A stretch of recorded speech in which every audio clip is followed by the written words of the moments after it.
Bismillahirrahmanirrahim. Assalamualaikum warahmatullahi wabarakatuh. Alhamdulillahirabbil alamin alladzi hadana li hadza wa ma kunna linahtadiya laula an hadanallah.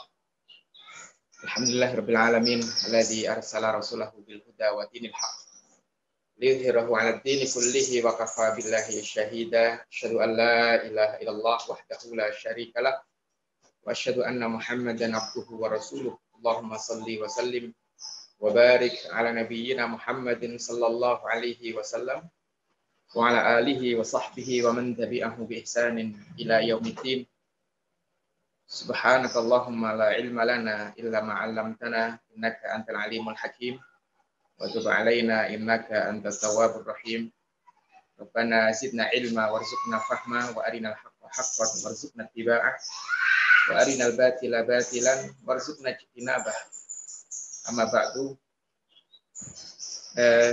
Saudara sekalian,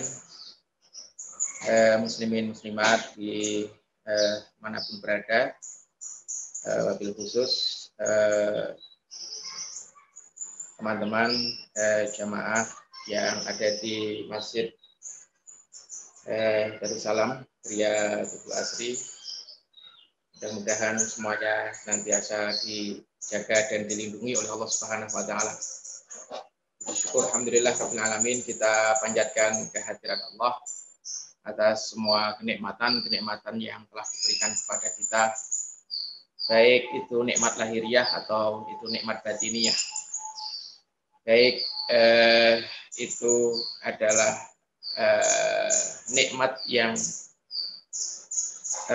terlihat indah dalam pandangan kita, ataupun nikmat yang Allah Subhanahu wa taala taruh di belakang ujian yang terkadang itu tidak terlihat indah di mata kita. Maka harapan kita adalah sebagai seorang hamba memohon kepada Allah Subhanahu wa taala agar Allah Subhanahu wa taala menjadikan kita semua sebagai hamba yang pandai bersyukur. Karena memang tugas kita adalah itu. Dan syukur itu merupakan bentuk bahwa kita ini tahu diri bahwa kita itu adalah hamba. Sehingga orang yang tidak mudah untuk berterima kasih kepada Allah, sesungguhnya dia adalah hamba yang tidak tahu diri. Maka Rasulullah SAW mengajarkan sebuah doa yang ini juga sudah masyhur di kita, yang sering kita baca di penghujung sholat kita. Allahumma a'inni ala dzikrika wa syukrika wa husni ibadatik. Ya Allah, bantu aku untuk bisa mengingatmu, bantu aku untuk bisa bersyukur kepadamu, dan bantu aku untuk bisa ihsan dalam beribadah kepadamu. Maka mudah-mudahan Allah Subhanahu wa taala menjadikan kita sebagai ahli syukur, menghidupkan kita sebagai ahli syukur, mewafatkan kita dalam keadaan syukur, membangkitkan kita di hari akhir ya, dalam keadaan bersyukur, dan memasukkan kita ke dalam surga bersama dengan para ahli syukur. Jamaah sekalian, muslimin muslimat di manapun berada, hari ini alhamdulillah rabbil alamin kita bisa melangsungkan kajian yang memang sudah rutin kita lakukan pada hari-hari sebelum pandemi COVID-19 dinyatakan terjadi darurat di negeri kita. Dan memang waktunya juga hari Rabu. Hanya hari ini kita melangsungkan kajian ini secara online dan juga di relay di YouTube. Dan di awal, karena ini adalah pertemuan awal saya di kajian Rabu, karena nuansanya masih Syawal, maka saya mengucapkan taqabbalallahu minna wa minkum. Kullu amin wa antum bil khair. Semoga Allah menerima semua amal ibadah kita semuanya, menerima salat kita, puasa kita, tilawah kita, berdiri kita, rukuk kita, sujud kita, duduk kita, tazarru' kita, khusyuk kita. Walaupun dalam melakukan itu semuanya sebagai hamba yang dipenuhi dengan kekurangan-kekurangan, tentu ada ketidakmaksimalan kita dalam mengerjakan amal-amal ibadah di bulan Ramadan. Pun juga mudah-mudahan Allah menerima infak, sedekah dan zakat kita. Hanya kekurangan-kekurangan yang ada dalam diri kita saat kita melakukan ibadah itu, ya, menjadi bermakna ketika Allah Subhanahu wa taala menerima persembahan amal-amal ubudiyah kita itu. Dan hari ini insya Allah kita akan melanjutkan pembahasan tadabbur surat Al-Humazah. Dan kajian kita ini adalah kajian tadabbur Al-Quran berdasarkan urutan turunnya surat. Dan kita baru ada di sepertiga surat yang pertama, surat Al-Humazah. Dan itu sudah urutan yang hampir 30 dari urutan turun surat Al-Humazah itu. Artinya sudah sekian banyak surat yang telah kita kaji. Dan di Al-Humazah pun kita juga sudah membahas beberapa mukadimah. Bahkan kalau saya tidak salah mengingat sampai di ayat kedua pembahasan kita. Maka insya Allah hari ini kita akan melanjutkan. Ya, hari ini kita akan melanjutkan pembahasan tadabbur surat Al-Humazah itu. Dan mudah-mudahan Allah Subhanahu wa taala membukakan untuk kita ilmu dan juga hikmah yang tersimpan di balik setiap huruf, setiap kata, setiap kalimat dan setiap ayat yang ada di dalam kitab suci. Saudara sekalian yang dimuliakan Allah Subhanahu wa taala, pembahasan surat Al-Humazah itu kalau di dalam sudut pandang ilmu munasabat yang itu merupakan bagian dari cabang ilmu tafsir, maka tidak bisa dilepaskan pembahasannya dengan pembahasan surat yang ada sebelum surat Al-Humazah. Kalau berdasarkan urutan mushaf, ya surat itu adalah surat Al-Asr. Karena kita lihat tuh mulai dari Al-Fatihah, Al-Baqarah, Ali Imran, kemudian An-Nisa terus sampai nanti Al-Humazah yang kita bahas. Tapi sebelum Al-Humazah itu kan surat sebelumnya surat Al-Asr. Nah, dalam kajian ilmu munasabat hal-hal seperti itu sangat diperhatikan. Bahkan menjadi satu konsentrasi dan poin pembahasan, ya, sehingga para ulama kemudian mengkaji, ya, secara ilmiah apa kemudian keterkaitan antara surat Al-Asr dengan surat Al-Humazah. Dan saudara sekalian yang dimuliakan Allah Subhanahu wa taala, di antara kitab tafsir yang sangat spesial dan konsisten dalam pembahasan ilmu munasabat ini adalah kitab Nadmud Durar fi tanasubi ayati was suwar yang ditulis oleh Al-Imam Al-Biqai.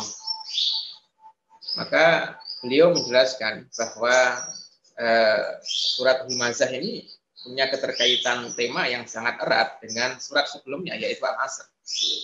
Ya. Karena di awal surat Al-Asr itu Allah Subhanahu wa taala menyampaikan tentang manusia semuanya yang ada dalam keadaan rugi. Ya, semua manusia ada dalam keadaan rugi.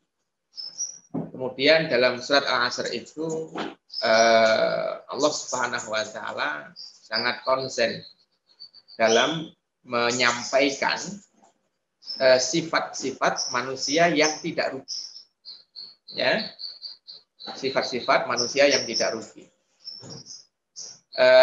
Siapa dia? Illalladzina amanu wa amilus solihat wa tawassaw bil haq wa tawassaw bis sabr.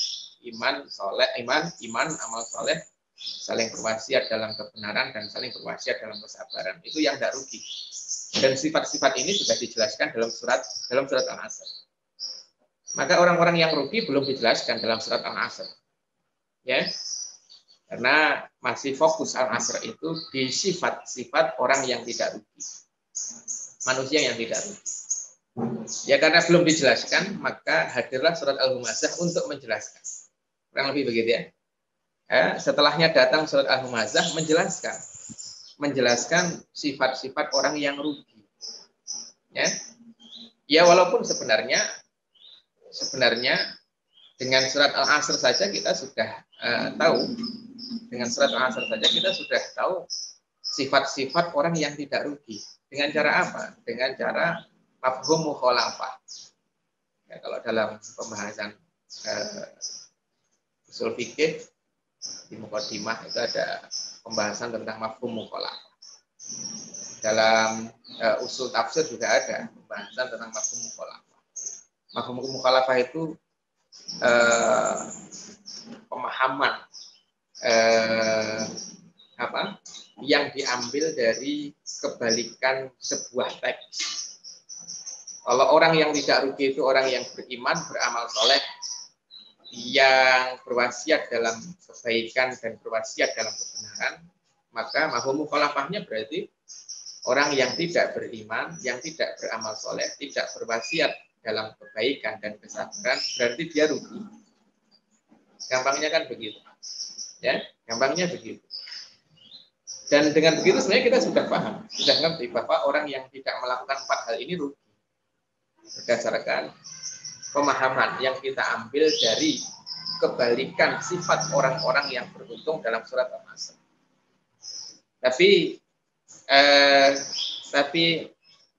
Al-Quran ingin memberikan makna yang lain. Ya, bahwa orang yang tidak melakukan 4 hal ini memang rugi. Ya, memang rugi. Tapi Al-Quran ingin menambahkan hal yang lain, ya, ilmu yang lebih luas, ya, sehingga menghadirkan sifat orang yang rugi itu dalam satu surat, ya, setelah Al-Asr, yaitu surat Al-Humazah. Allah Subhanahu wa taala berfirman, "A'udzubillahi minasyaitonirrajim. Bismillahirrahmanirrahim. Wailul likulli humazatil lumazah alladzi jama'a malahu wa 'addadah yahsabu anna malahu akhladah kalla la yunbadanna fil hutamah wa ma adraka mal hutamah narullahil muqadah allati tattali'u 'alal afidah innaha 'alaihim muqsadah fi 'amadin mumaddadah." Jadi kalau kita memahami orang yang tidak rugi itu hanya berdasarkan pemahaman dari kebalikan sifat-sifat yang jumlahnya ada 4, yaitu sifat-sifat orang beriman di surat Al-Asr, maka kita hanya akan mendapatkan 4 poin itu saja. Tapi begitu dijelaskan, ya, begitu dijelaskan di surat Al-Humazah tentang orang yang rugi itu, maka dijelaskan sifatnya dan tidak hanya dijelaskan sifatnya, bahkan dijelaskan akhir dari perjalanan kehidupannya. Apa? Kalla la yunbadanna fil hutamah. Wa ma adraka mal hutamah narullahil muqadah. Nanti akan dimasukkan ke dalam hutamah. Apa sih hutamah itu? Hutamah itu neraka Allah Subhanahu wa taala yang ditutup rapat. Allah tattali'u 'alal afidah, yang apinya itu menyambar kalau daging itu sampai ke dalam-dalam. Karena biasanya kalau orang bakar daging itu yang gosong cuma luarnya, dalamnya enggak gosong. Kita sate itu kan sate itu kan yang gosong itu kan cuma luarnya. Jadi kita gigit itu kan dalamnya juga kadang juga masih merah. Nah, kalau hutamah itu tattali'u 'alal afidah. Jadi apinya itu bukan hanya membakar bagian luarnya, bahkan sampai ke bagian dalam. Nanti akan kita bahas. Nah, alaihim muqsadah fi amadin mumaddadah. Jadi begitu sifat orang-orang yang rugi itu dijelaskan dalam surat Al-Humazah, maka jadi lebih indah dan lebih luas, ya, jangkauannya, karena sampai membahas tentang akhir perjalanan orang-orang yang tidak memperhatikan urusan waktunya atau orang-orang yang rugi, ya, sampai ke neraka hutamah, ya. Dan harapannya kemudian orang-orang yang tidak memperhatikan 4 hal Yang 4 hal itu adalah sifat-sifat orang beriman dalam surat Al-Asr itu harapannya apa? Harapannya kemudian mereka berpikir, setelah berpikir mereka sadar, setelah sadar mereka bangkit, setelah bangkit kemudian mereka tobat. Ya. Setelah tobat baru kemudian mereka memperbaiki diri. Jadi itu keterkaitan. Nah, ditambah lagi Al-Biqai menambahkan begini. Menambahkannya bahwa rugi itu ya ketika dijelaskan dalam surat Al-Asr, demi masa sesungguhnya manusia itu dalam keadaan rugi kecuali orang beriman, orang beramal soleh, berwasiat dalam kebaikan dan berwasiat dalam kesabaran. Temanya rugi, tapi orang yang tidak rugi itu sifat-sifatnya 4 itu. Dan tidak ada pembahasan tentang harta di dalam surat Al-Asr. Tidak ada pembahasan tentang harta di surat Al-Asr. Maka surat Al-Humazah yang datang setelah surat Al-Asr itu memberikan memberikan makna baru ya tentang orang yang rugi, yang pendekatannya adalah pendekatan harta. Karena begitu disebut kata rugi itu maka orang itu yang dipikir pertama kali, oh ini babnya adalah bisnis, ini babnya adalah harta, ini babnya adalah dunia. Selalu begitu. Makanya Rasulullah SAW pernah bertanya kan di depan sahabat-sahabatnya itu, atadruna manil muflis, tahukah kalian siapa sih orang yang rugi itu, orang yang bangkrut itu? Nah, kalau disebut kata bangkrut itu yang cepat dipikirkan oleh benak kita, terlintas di benak kita, itu orang yang habis hartanya, habis dunianya dan seterusnya, gitu ya. Itu yang cepat ditangkap oleh nalar kita. Dan ya memang begitu itu, Tapi kemudian Rasulullah SAW kan mengajak para sahabatnya untuk melihat yang lebih jauh dari sekedar itu. Ya orang yang habis hartanya itu ya orang yang bangkrut. Tapi Nabi mengatakan orang yang bangkrut sebenarnya itu adalah orang yang bagaimana hadis yang kita ketahui itu, orang yang membawa amal kebaikan yang banyak, tapi nanti di akhirat itu dihisab hanya karena di dunia pernah menzolimi A, pernah mencaci B, maka kebaikan-kebaikannya diberikan kepada A yang dizolimi, B yang dia caci, kan begitu. Baru kalau kemudian kebaikannya sudah habis dan belum selesai untuk menebus dosa, kesalahan, dan kezaliman yang dia lakukan kepada orang-orang yang ada di sekitarnya dulu di dunia, maka orang-orang yang belum mendapatkan tebusan kebaikan darinya, ya, itu akan diambil keburukannya dan diberikan kepada orang tersebut, maka orang tersebut dianggap sebagai orang yang rugi. Nah, gitu. Jadi secara logika, orang kalau disebut kata rugi yang diingat pertama kali babnya bab harta, gitu ya. Dan itu makanya hadir surat Al-Humazah yang juga nanti bicara tentang harta. Siapa sih orang yang rugi itu? Alladzi jama'a malan wa 'addada. Alladzi jama'a malan, alladzi itu sifat. Badal kul itu kalau dalam ilmu nahwu. Badal itu pengganti. Pengganti karena ada yang diganti. Mana yang diganti? Yang diganti adalah humazatin lumazah. Humazah sama lumazah, pengumpat dan pencela. Ya, pengumpat dan pencela. Siapa sih dia itu? Dia itu orang yang mengumpulkan hartanya dan menghitung-hitungnya. Gitu ya. Dan ini kalau kita kaitkan dengan surat Al-Asr yang temanya adalah tema kerugian, sangat jelas sekali. Ya. Karena begitu disebut, ya lihat, begitu disebut di dalam surat Al-Asr, orang yang tidak rugi itu orang beriman, amal soleh, wasiat dalam kebaikan, kebenaran, dan wasiat dalam kesabaran. Gitu ya. Maka orang-orang yang Di otaknya itu masih materi, benda, dunia, belum nyambung. Belum tersentil gitu. Belum tersentil. Nah, tidak ada masalah. Orang saya duitnya banyak kok. Orang saya tabungannya banyak. Belum tersentil. Kenapa? Karena nggak masuk kategori orang yang rugi. Maka disentil. Nyentilnya pakai al-mumazzah. Gimana nyentil? Nyentilnya alladzi jama'a malan wa adada. Ya, dia ini adalah orang yang punya harta yang banyak. Malan. Mal, yaitu kalau dalam kaidah bahasa Arab kan nakiroh. Nah, kata nakiroh itu kata yang belum tentu, ya. Jadi dan di antara tandanya kan khuluwuhu min alit ta'rif. Ya, tidak adanya al pada kata itu kalau kata itu adalah kata benda. Ya.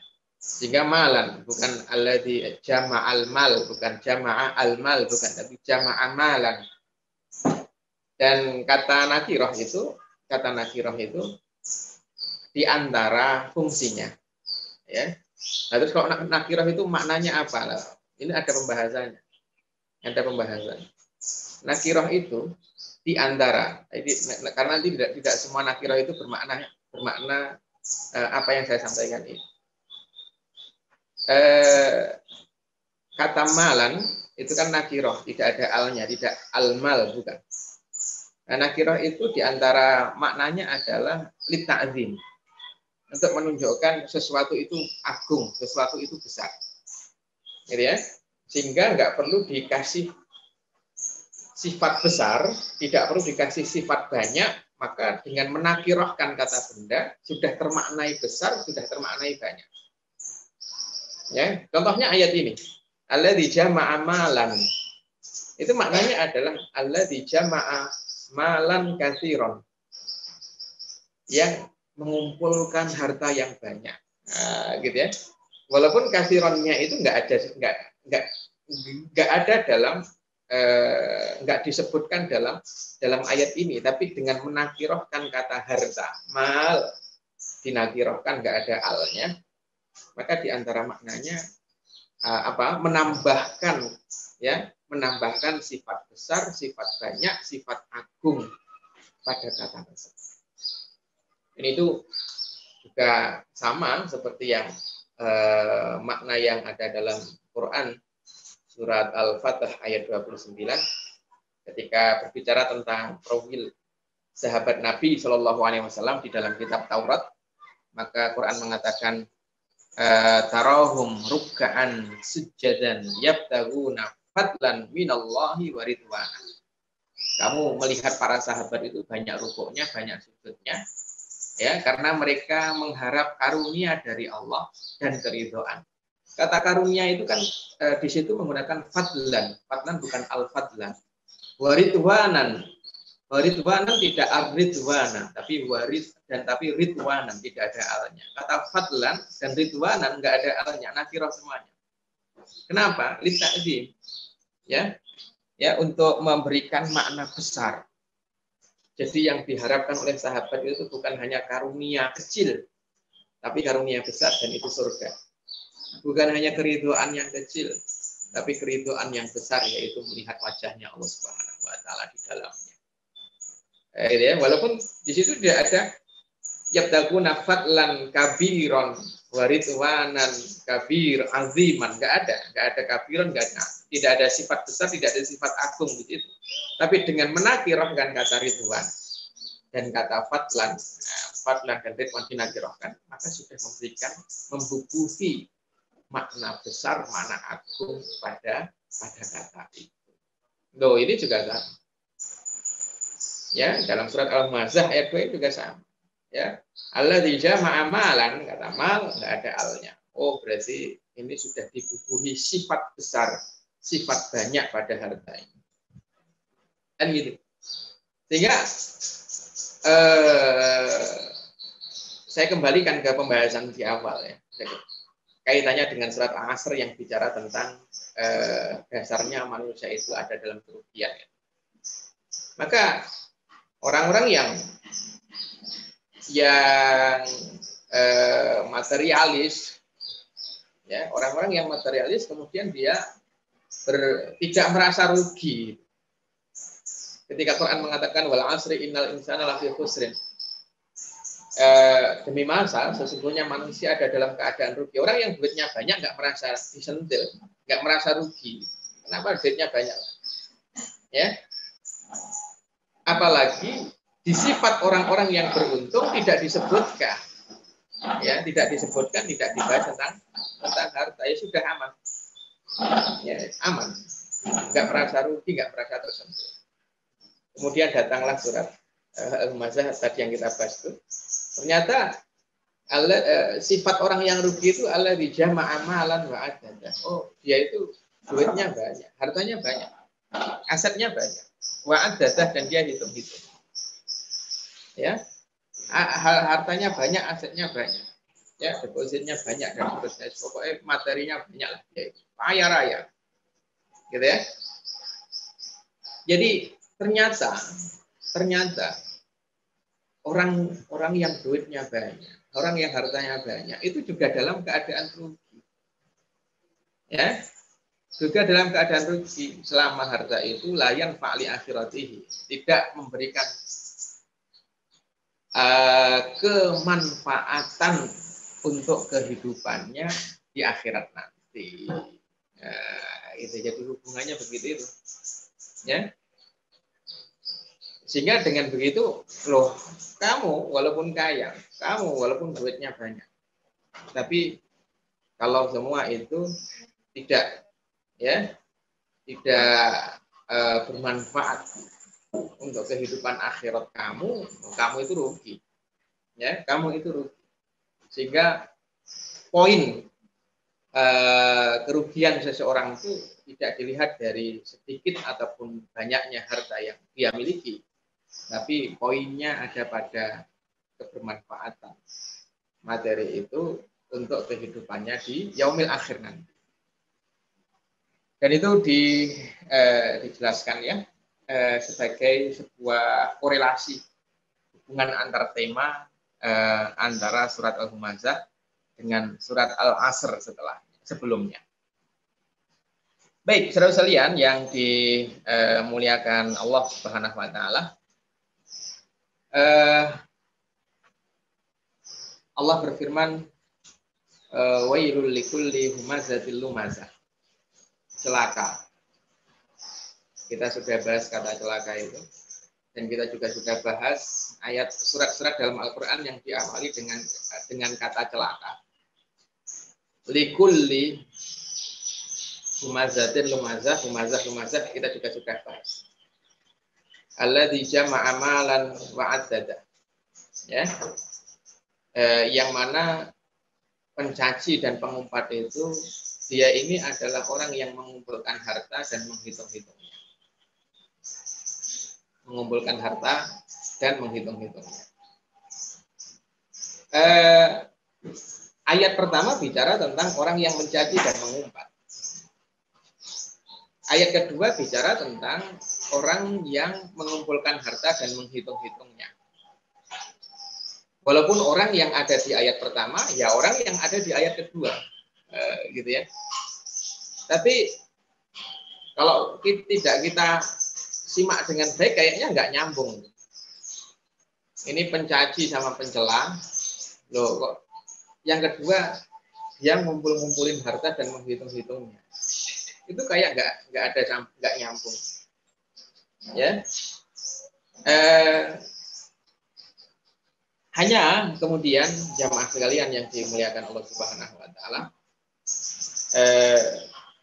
sebagian ulama tafsir, di antaranya Imam Fakhruddin Ar-Razi, kemudian menjelaskan bahwa ayat pertama dan ayat kedua itu punya hubungan, ya, dan hubungannya adalah hubungan ilat, hubungan sebab. Makna hubungan sebab itu begini.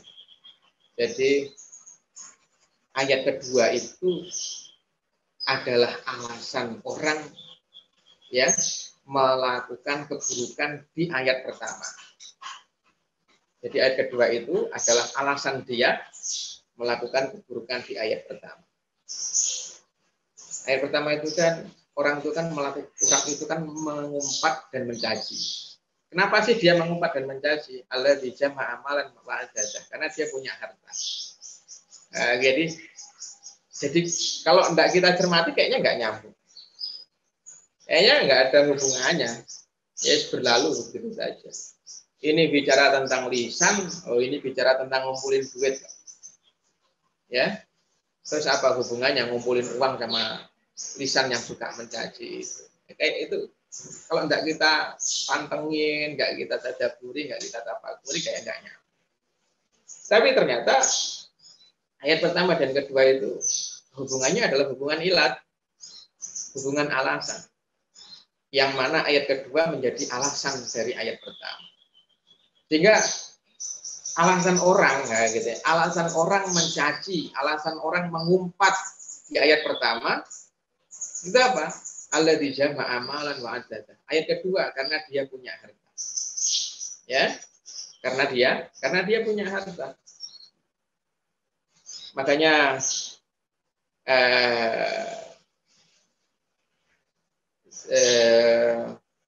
Rasulullah SAW menyampaikan inna hadzal mal yudghi katu inna hadzal ilm yudghi katu ghiyanil mal.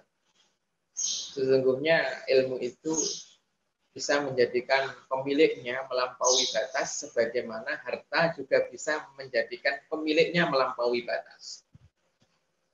Gitu ya. Jadi kalau orang itu tidak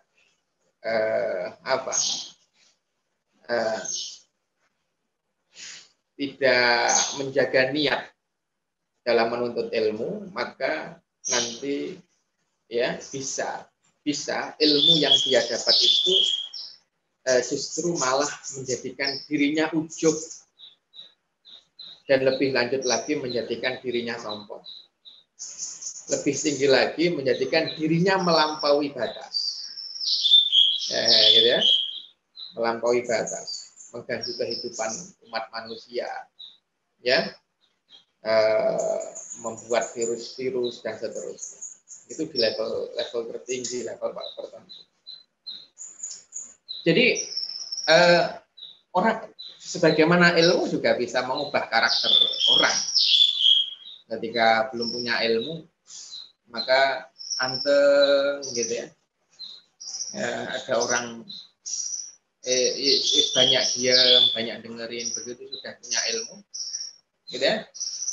Begitu sudah punya ilmu, nggak ada masalah menyampaikan ilmu, nggak ada masalah. Cuma ketika ilmu itu menjadikan pemiliknya melampaui batas, itu yang menjadi masalah. Ya, itu yang menjadi masalah.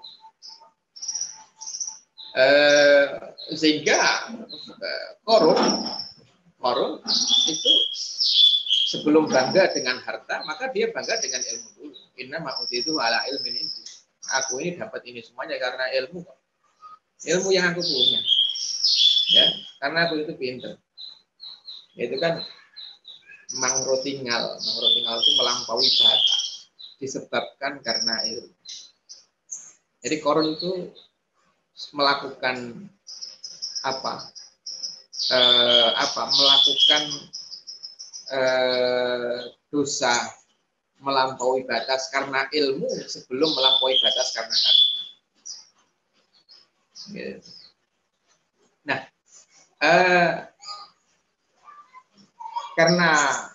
karena harta itu bisa mengubah seseorang, maka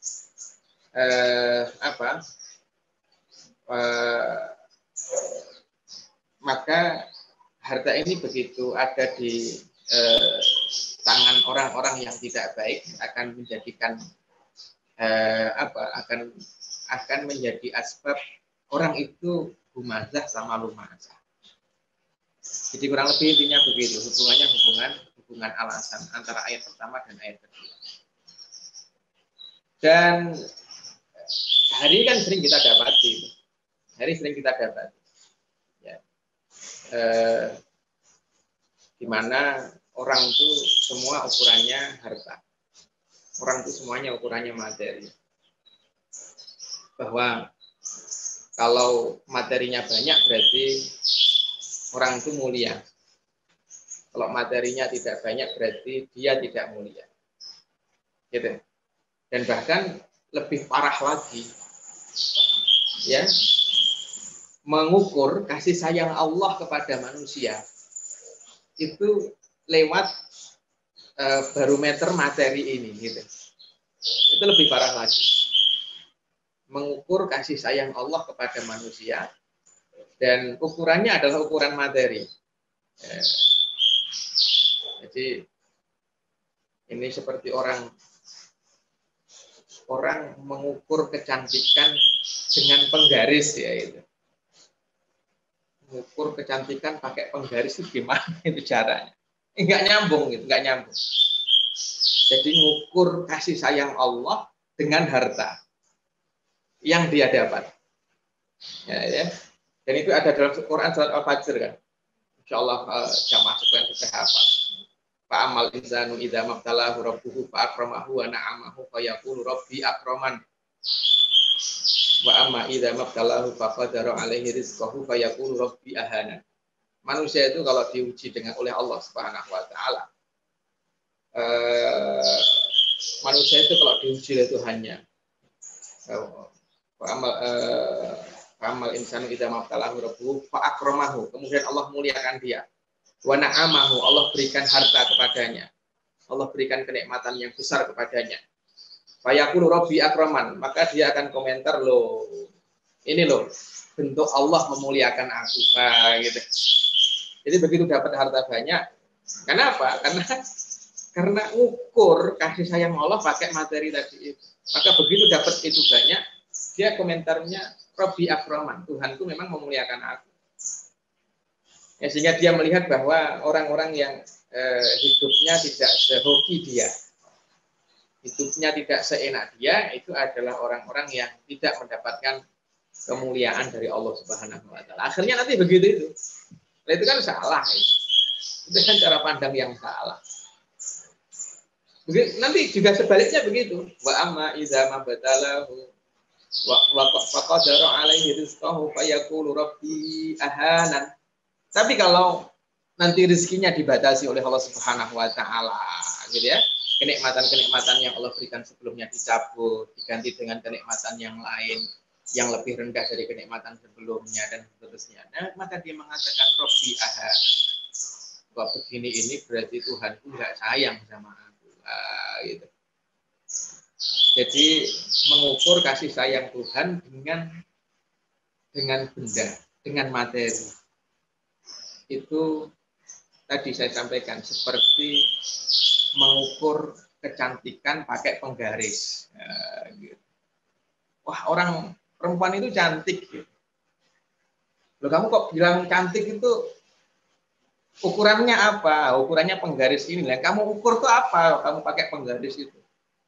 Apa mancung hidungnya atau lebar bidang pipinya, kayak ngukur ganteng pakai timbangan, ya itu kan nggak cocok.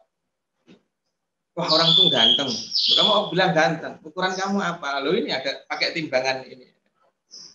Loh, gimana kamu ukur ganteng pakai timbangan ini? Kan nggak bisa. Lo itu berat kok. Berarti orang tuh kalau ditimbang berat dia ganteng, akhirnya begitu itu. Kan nggak begitu. Ya, ini nggak cocok antara yang diukur dengan alat ukurnya. Nggak cocok. Nah, ini juga sama ini. Orang yang aladija ma'amalan wa'adadah itu nanti dia akan terjebak pada satu budaya, namanya adalah budaya materialis. Pokoknya segala sesuatu ukurannya adalah harta. Gitu ya. Mulia ukurannya harta. Dikasihi Tuhan ukurannya harta. Ya, dicintai Allah ukurannya harta. Selalu itu saja. Ya, selalu itu saja. Nah, itu terjebak dalam budaya materialis. dan material dan budaya materialis itu kan ruhnya kapitalis. Ya. Budaya materialis itu dihidupkan supaya apa? Supaya sistem kapitalis jalan. Kalau budaya materialis itu mati, maka sistem kapitalis yang hari ini mencengkeram dunia akan mati sendiri. Kenapa? Karena orang sudah nggak lagi mengeluh-elukan harta. Dia punya harta, iya. Dia kaya, iya. Tapi dia melihat harta itu secara proporsional. Hari ini sistem kapitalis itu bisa berjalan. Ya, bisa menggurita, bahkan bisa menjebak sebagian kita atau sebagian saudara-saudara kita. Itu kenapa? Ya, karena gaya hidup materialis yang sudah disuntikkan terlalu dalam di dalam kehidupan. Maka ini bahaya. Makanya saya dulu pernah menyampaikan kalimat Stalin. Stalin itu kan pahamnya komunis, itu kan lawannya kapitalis. Ya. Sosialis komunis lawannya kapitalis. Maka Stalin itu mengatakan, kalau untuk mau menghancurkan kapitalis itu gampang, Pak. Kenapa? Karena kapitalis itu dibangun di atas apa? Dibangun di atas pemahaman bahwa materi itu penting. Ya. Nah, untuk menghancurkannya gampang. Anggap saja materi itu nggak penting. Hancur kapitalis. Gitu ya, hancur kapitalis. Nah, kalau kayak begini kan, kita dalam Islam sudah diajarkan. Ya, sebelum Stalin ngomong itu, Nabi sudah mengajarkan itu kepada kita.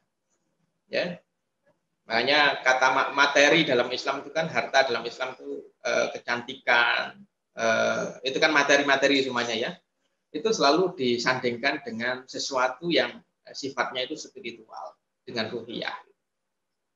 Ya, contohnya Allah Subhanahu Wa Taala, Rasulullah SAW bersabda, ketika orang itu berbangga-bangga dengan fisiknya, dengan tampangnya, itu kan materi, ya, bendawi materi. Maka Nabi mengatakan, Innallaha la yanzuru ila ajsamikum wala ila suwarikum, ya, walakin yanzuru ila qulubikum. Allah itu enggak melihat tubuh-tubuh kalian. Allah juga tidak melihat rupa-rupa kalian, tapi Allah melihat hati kalian. Gitu. Kemudian kita salah pikir, oh berarti memperhatikan fisik, memperhatikan rupa itu nggak penting. Ya jangan begitu, nggak begitu. Itu penting, gitu ya. Makanya Rasulullah juga menyampaikan at-tuhuru syatrul iman. Suci itu separuh iman, gitu. Rasulullah SAW juga memperhatikan kebersihan fisik. Ya, hubbiba ilayya min dunyakum an-nisa wat-tib wa ju'ilat qurratu 'ainin li fis shalah. Allah jadikan indah di dalam pandangan. Apa? Salah satunya adalah minyak wangi, itu contohnya. Nabi suka. Nabi memperhatikan penampilan. Ya, yang sering saya sebutkan bagaimana model rambutnya Nabi. Itu juga menjadi pembahasan tersendiri. Ya, dalam Syama'il Muhammadiyah yang awalnya hanya diurai dengan menarik ke belakang, kemudian pada akhirnya di belah tengah, rapi gitu, rapi. Tapi rapi itu harus kita pahami secara proporsional, ya, harus dipahami secara proporsional, ya, bahwa ada yang jauh lebih penting, itu penting, tapi ada yang jauh lebih penting untuk kita perhatikan. Apa itu? Keindahan ruhiyah. Gitu. Maka sebenarnya ya kalau kita mau berpegang pada nilai-nilai Islam, ya kita tidak akan terjebak ya dalam budaya kapitalis. Ya, dalam sistem kapitalis. Kenapa? Karena materi di kita pandang secara proporsional. Penting tapi ada yang lebih penting. Nah, kalau penting tapi ada yang lebih penting itu pada saatnya ketika berbenturan, maka jelas yang lebih penting itu kita prioritaskan dari yang penting. Kan begitu. Jadi alladzi jama'a amalan wa adada, karena orang tuh lumazah sama lumazah itu karena punya duit. orang itu suka mengumpat dan mencaci itu disebabkan karena punya uang yang banyak, ya. Kemudian dia terjebak pada budaya materialis, akhirnya terjerat dalam sistem kapitalis itu, ya. Makanya ya jauh lah sebelum Stalin mengungkapkan kalimat kalau mau meruntuhkan kapitalis ya jangan menganggap materi itu penting, gitu. Jangan menganggap materi itu penting. Ya jauh sebelum itu Islam sudah punya solusi. Nabi Muhammad sudah banyak menyampaikan. Ya dalam Quran Al-Hujurat, dalam surat Al-Hujurat Allah berfirman, Inna akramakum indallahi atqakum. Yang paling mulia di antara kalian kan yang paling bertakwa. Kan gitu ya. Jadi jauh melampaui sekat-sekat materi, sekat-sekat fisik. Ya Abdullah bin Mas'ud itu ketika memanjat pohon kurma akan ditertawakan oleh sahabat. Yang tertawanya itu bukan tertawa bahagia, tapi tertawa mengejek. Ya, begitu ditanya kenapa kalian tertawa. Kemudian para sahabat mengatakan dengan menunjuk betisnya Abdullah bin Mas'ud yang kecil, ya betisnya kecil, betis itu kan fondasi fisik seseorang, gitu.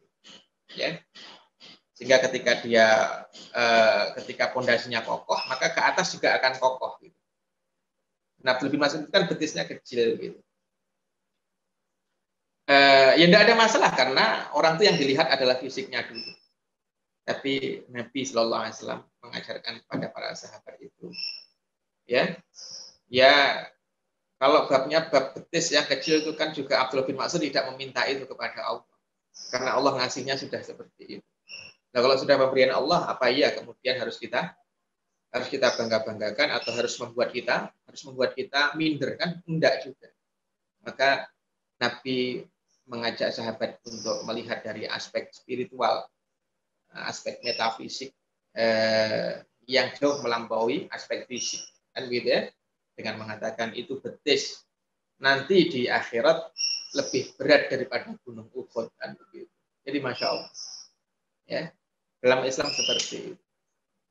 Ya. Ketika Rasulullah menyampaikan wanita dinikahi karena kecantikan, karena hartanya, kecantikannya, nasabnya, gitu.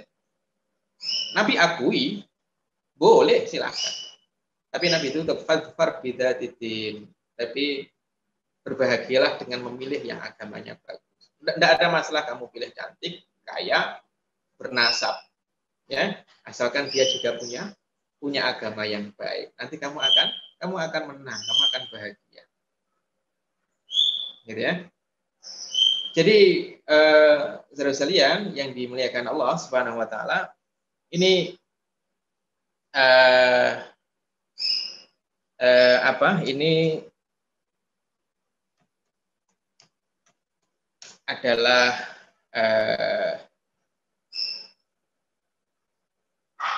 pembahasan hubungan antara ayat pertama dengan ayat kedua, di mana ayat kedua itu adalah alasan, ya ayat kedua punya harta itu adalah alasan apa? Alasan orang itu mencaci dan mengumpat. Dan saudara sekalian yang dimuliakan Allah Subhanahu Wa Taala,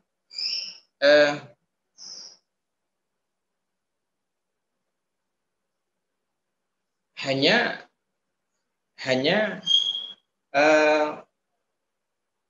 punya harta itu menjadi sebab orang itu gampang mencaci dan gampang mengumpat, gitu ya. Jadi harta itu menyebabkan orang itu mencaci dan mengumpat, gitu. Itu tidak selamanya. Tidak selamanya itu artinya memang harta punya potensi untuk menjadikan orang itu merendahkan orang lain, iya, ya.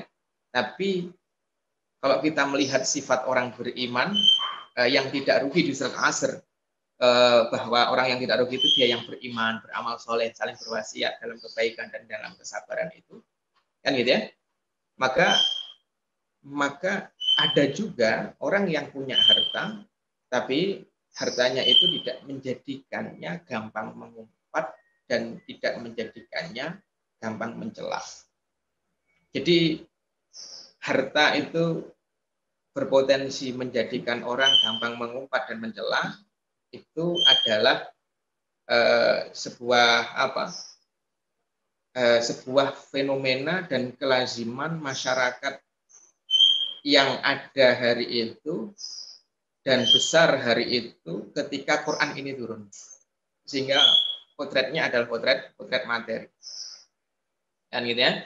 Pokoknya semua yang dilihat adalah fisik. Makanya kayak Nabi Muhammad itu kan juga tidak, Nabi Muhammad kaya, tapi ketika Nabi Muhammad SAW Allah uji dengan meninggal, dengan Allah panggil kedua putra laki-laki beliau yang bernama Qasim dan Abdullah. Abdullah itu nama lainnya Thayyib dan Thahir. Ketika Qasim dan Abdullah meninggal dunia di usia kecil itu kan juga menjadi poin ya bagi masyarakat materialis untuk mencaci Nabi, untuk menyudutkan Nabi. Muhammad itu abetar ya, terputus ya, karena anak laki-lakinya meninggal dunia. Itu jadi harta itu berpotensi menjadikan orang itu mengumpat dan mencaci maki. Ya, itu adalah kelaziman yang terjadi pada masyarakat ketika Quran ini turun. Dan tidak menutup kemungkinan itu menjadi kelaziman sebagian masyarakat hari ini. Ya, tidak menutup kemungkinan. Karena al-ibrah bi umumil lafadz la bi khususi sabab. Ya, kaidahnya kan begitu. Walaupun ya dalam realitasnya ada orang-orang yang Allah berikan harta yang sangat banyak dan melimpah, tapi tidak menjadikannya mudah mengumpat dan mencaci maki orang lain. Oh, itu banyak. Sahabat-sahabat Nabi yang Allah bukakan untuknya harta, kekayaan, banyak. Abu Bakar As-Siddiq radhiyallahu anhu itu kan pedagang emas. Ya, kemudian Sayyidina Umar bin Khattab radhiyallahu anhu. Kemudian Sayyidina Utsman bin Affan radhiyallahu anhu yang ketika dituduh korupsi oleh demonstran di zamannya, maka Utsman menyampaikan dan bukan ujub, bukan sombong, tapi menegaskan bahwa dirinya adalah memang sudah kaya sebelum jadi khalifah. Gitu ya, sudah kaya sebelum jadi khalifah. Kemudian Sayyidina Ali radhiyallahu anhu yang sebenarnya Allah bukakan dunia untuknya, hanya lebih memilih hidup sederhana saja. Karena Sayyidina Ali itu ketika Umar bin Khattab lewat panglima perangnya Sa'ad bin Abi Waqqas membuka Persia itu, kan begitu membuka Persia itu kan karpet kerajaan Persia yang yang berlapis emas itu, karpet tapi ukirannya emas itu kan sebagian dipotong dan diberikan kepada Sayyidina Ali bin Abi Thalib. Kan gitu. Kayaknya kalau mau hidup kaya, hanya kan beliau lebih memilih untuk hidup sederhana. Ya, lebih memilih untuk hidup sederhana. Jadi banyak orang-orang kaya, belum seperti Khalid bin Walid, kemudian Amr ibn al-As dan seterusnya, yang juga kaya raya. Bahkan Nabi SAW juga menyampaikan, gitu ya, nikmal malus saleh, ya, ala yadir rajulis saleh. Sebaik-baik harta itu adalah yang ada di tangan orang yang baik, orang yang soleh. Jadi dalam realitanya ada juga orang yang hartanya tidak menyebabkannya mudah mencaci dan mudah mengumpat, ada. Dan itu adalah siapa? Orang-orang yang beriman. Ya, itu adalah orang-orang yang beriman. Ya, karena dia merasa harta itu ya sudah takdir, ketetapan dari Allah Subhanahu wa taala. Kalau hal sudah ditetapkan, masa iya dibangga-banggakan, kan gitu. Dibanding-bandingkan, kan enggak. Banding-bandingkan kalau murni usaha kita. Ya. Hanya karena saking kerasnya orang itu berusaha sehingga kadang lupa bahwa harta itu pemberian dari Allah, bukan hasil usahanya. Ya, bukan hasil usahanya, karena ada orang yang kerjanya lebih keras daripada dia tapi tidak mendapatkan harta yang banyak dia, ada juga.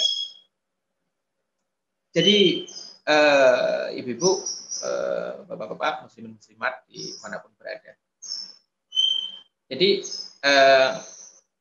ketika tadi saya membahas bahwa Al-Imam Fakhruddin Ar-Razi menyebutkan bahwa ayat kedua itu adalah alasan dari ayat pertama. Punya harta itu adalah alasan, ya, atau berpotensi menjadikan orang itu gampang mengumpat dan mencaci, ya. Hanya ini berbicara tentang kelaziman, ya. Karena apa? Karena pada realitanya ada orang-orang beriman yang Allah berikan harta tapi tidak menjadikannya mudah mencaci dan mudah mengumpat. Ya, sahabat-sahabat banyak sekali. Para tabiin yang kaya raya juga banyak. Tapi tabiin juga sangat banyak. Ulama-ulama salafus saleh juga sangat banyak sekali. Ya, juga sangat banyak sekali. Ada ulama, ada seorang alim namanya Da'laj bin Ahmad. Nanti di satu sesi sendiri kita bisa bahas tentang biografi Da'laj bin Ahmad. Tapi di sini saya sampaikan sekilas saja. Ini ulama abad ketiga Hijriah, ya, lahir tahun 259 Hijriah. Da'laj itu sebenarnya adalah saudagar, kaya raya. Hanya ya begitu itu. Ini adalah bukti bahwa orang beriman itu ketika Allah berikan harta kepadanya, maka hartanya itu tidak menjadikannya melampaui batas sampai pada mencaci, menzalimi orang lain. Da'laj itu Da'laj bin Ahmad, beliau adalah ulama besar, ahli hadis, ahli fikih. Bahkan Imam Hakim mengatakan syekhu ahli hadis di zamanihi. Itu adalah gurunya ahli hadis di zamannya. Ya, gurunya ahli hadis di zamannya. Dan dia adalah orang yang sangat kaya raya. Sangat kaya raya. Bisnisnya yang sudah internasional itu sudah, kalau hari ini ya sudah ke mancanegara. Karena beliau dari Naisabur nanti pindah ke Basrah, nanti pindah ke Kufah, nanti pindah ke Mekah, pindah ke Madinah, pindah ke Syam. Itu kan sudah lintas negara yang sangat banyak kalau hari ini. Ya, tapi perjalanan itu perjalanan bisnis, bukan perjalanan menuntut ilmu itu. Cuma dalam perjalanan bisnis itu, ya, dia tidak menyampingkan tugasnya untuk menuntut ilmu. Jadi ketika bisnis ke Naisabur itu, ya di sana bisnis, tapi di mana ketika di sana ada ahli ilmu dan seterusnya, maka dia akan menuntut ilmu pada ahli ilmu tersebut. Ya, dan digali sehingga apa? Sehingga memiliki, Allah bukakan harta yang sangat banyak dan Allah berikan ilmu yang sangat banyak. Bahkan tadi Imam Hakim mengatakan syekhu ahli hadis di zamanihi. Dia ini gurunya ahli hadis lah di zamannya. Ya, ketika ke Irak, kemudian di Irak itu ada putranya Imam Ahmad bin Hambal, namanya Abdullah bin Ahmad bin Hambal. Wah, ini putranya Imam Ahmad. Dan Abdullah bin Ahmad bin Hambal itu kan yang menyempurnakan kitab Musnad milik bapaknya yang belum selesai ditulis. Ketika ketemu dengan Abdullah bin Ahmad bin Hambal, ya berguru. Makanya Abdullah bin Ahmad bin Hambal itu salah satu gurunya Da'laj bin Ahmad ini. Dan menuntut ilmu dengan sangat maksimal di tengah-tengah beliau sedang bisnis di Irak. Itu kan realitas harta di tangan orang-orang yang beriman. Ya, pada lazimnya orang kalau sudah kaya, ya buat apa menuntut ilmu, kan begitu. Orang gini aja sudah bisa kaya kok. Nah, gitu. Ongkang-ongkang aja lah di rumah. Sehingga ya nuntut ilmu hanya ngisi waktu kosong. Kalau Da'laj enggak. Dua-duanya jalan. Ya, dua-duanya jalan. Nanti bahkan Da'laj itu gurunya Imam Hakim. Gurunya Imam Hakim. perawi hadis. Dan juga gurunya Imam Daruqutni. Ya, Daruqutni itu muridnya Da'laj. Lihat ini saudagar kaya raya, tapi tapi karena cinta ilmu dia menjadi ahli hadis. Luar biasa itu. Dan bahkan Imam Hakim mengatakan tidak sedikit dari ulama-ulama hadis yang ada di Sijistan, di Kufah, di Basrah, di Mekah yang mendapatkan sedekah jariah dari Da'laj bin Ahmad ini. Bayangkan. Ya. Jadi ke luar negeri itu untuk bisnis sekaligus untuk thalabul ilmi, ya, sekaligus apa? Penuntut ilmu yang ada di negeri itu mendapatkan sedekah jariah dari dahsyat. Makanya salah satu muridnya Da'laj itu pernah bercerita suatu ketika karena aku sedang butuh uang, maka Da'laj mengajakku ke rumahnya. Begitu aku masuk rumahnya, maka aku melihat tumpukan harta, emas, ya, dan perak, dinar dan dirham, ditumpuk. Kemudian beliau mengatakan kepadaku, ambillah, ya, sesuai dengan yang kamu butuhkan. Masya Allah. Gitu ya. Itu luar biasa itu. Ya, makanya Nabi berkata kepada Amr bin As, ni'mal mal as-salih ala fi yadi rajulis salih. Harta sebaik-baik harta yang baik itu adalah yang ada di tangan orang yang baik. Ya, itu dah.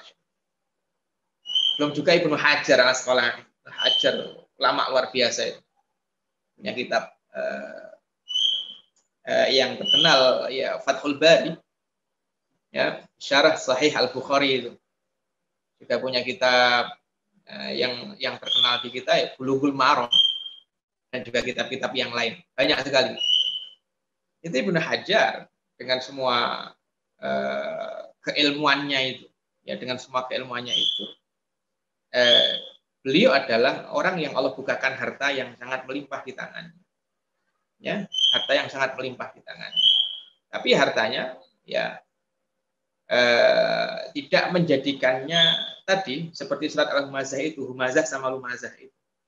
Bahkan hartanya digunakan untuk menopang keilmuannya, ya, untuk menopang keilmuannya. Satu ketika disebutkan Ibnu Hajar itu kan untuk membuat kitab Syarah Sahih Bukhari, Fathul Bari itu kan tidak hanya setahun 2 tahun kan mengerjakan kitab itu, karena beliau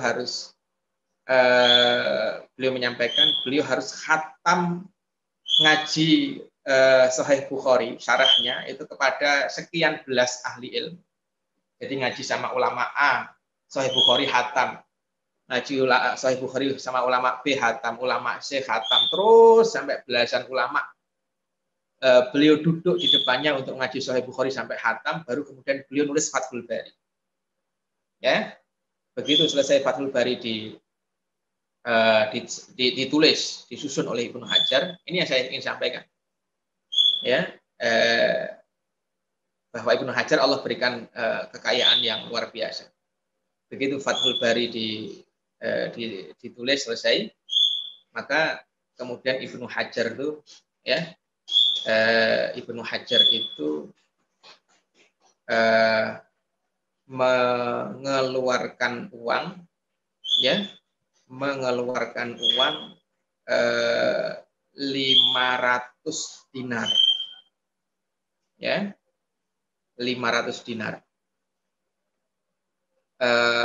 yang 500 dinar itu kan hampir 1 miliar kalau hari ini.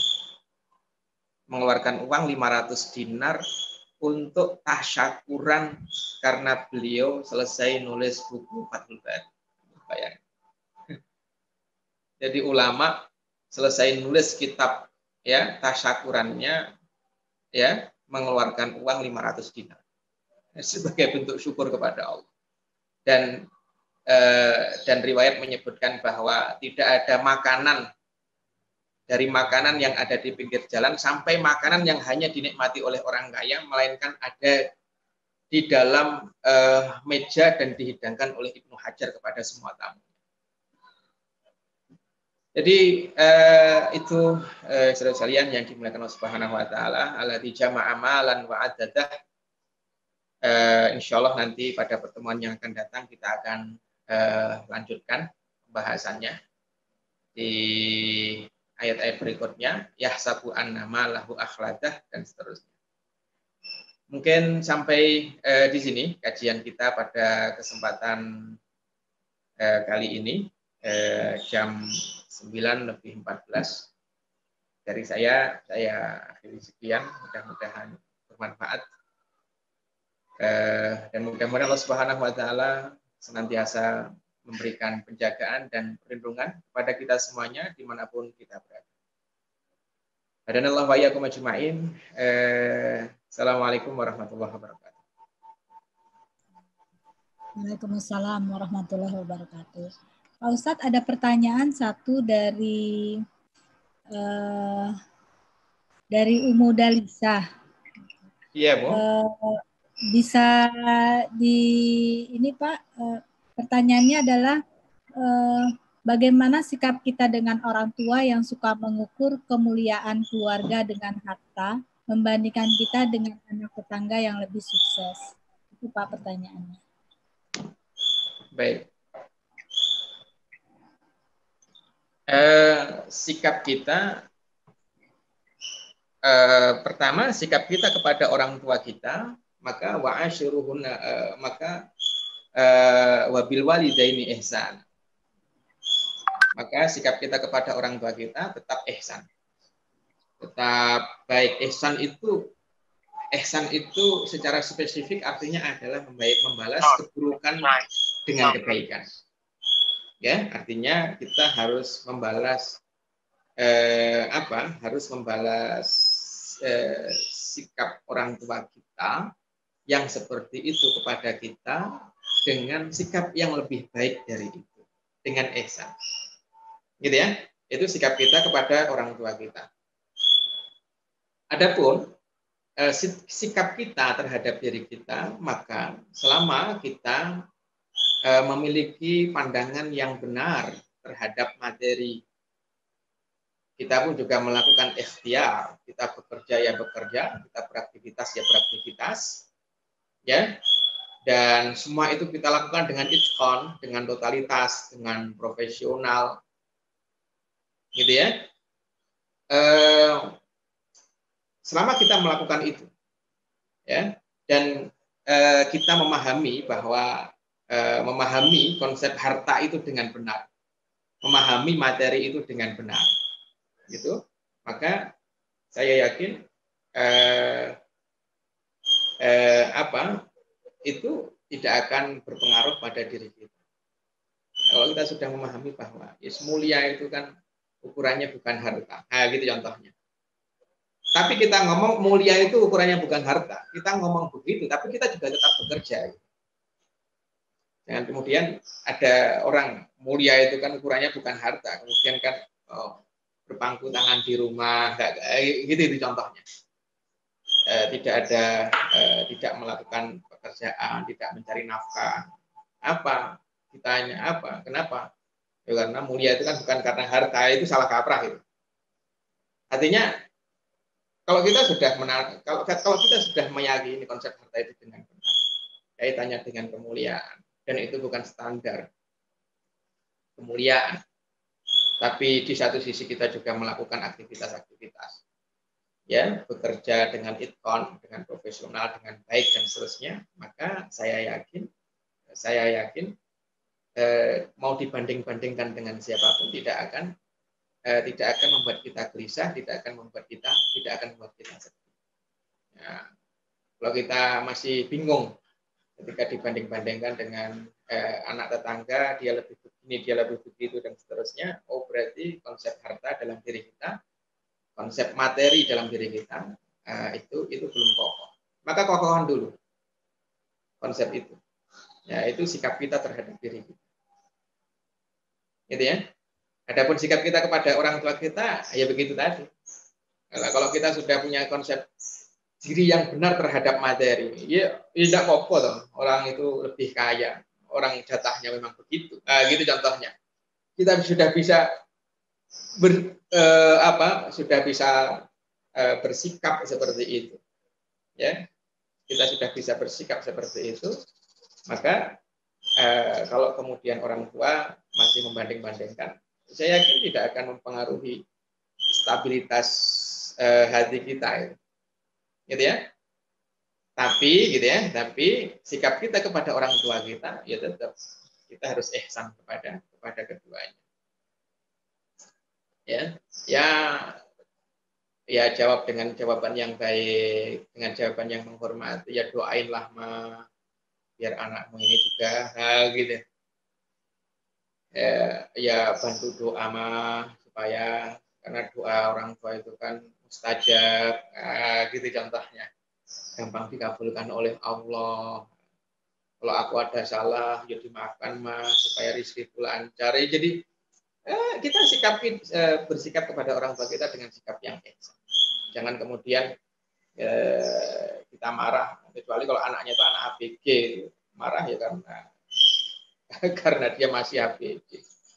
Mama ini juga bandingin saya dengan sana, itu kan komentar anak muda yang belum belajar agama dengan baik. Kalau anak muda belajar agama dengan baik tidak seperti itu. Apalagi kita yang sudah berkeluarga gitu kan Pak. Saya pikir seperti itu. Wallahu a'lam bishawab. Jazakallah khair Pak Ustadz dengan jawabannya. Ya. Ini ada 2 lagi pertanyaan Pak Ustadz. Kita jawab satu-satu atau sekaligus Pak Ustadz? Satu aja dulu Bu. Oke. Yang kedua adalah dari Umi Mila Herwina menanyakan tentang perbedaan makna antara al-humazah dan al-lumazah. Gitu Pak Ustadz. Baik, kemarin di kajian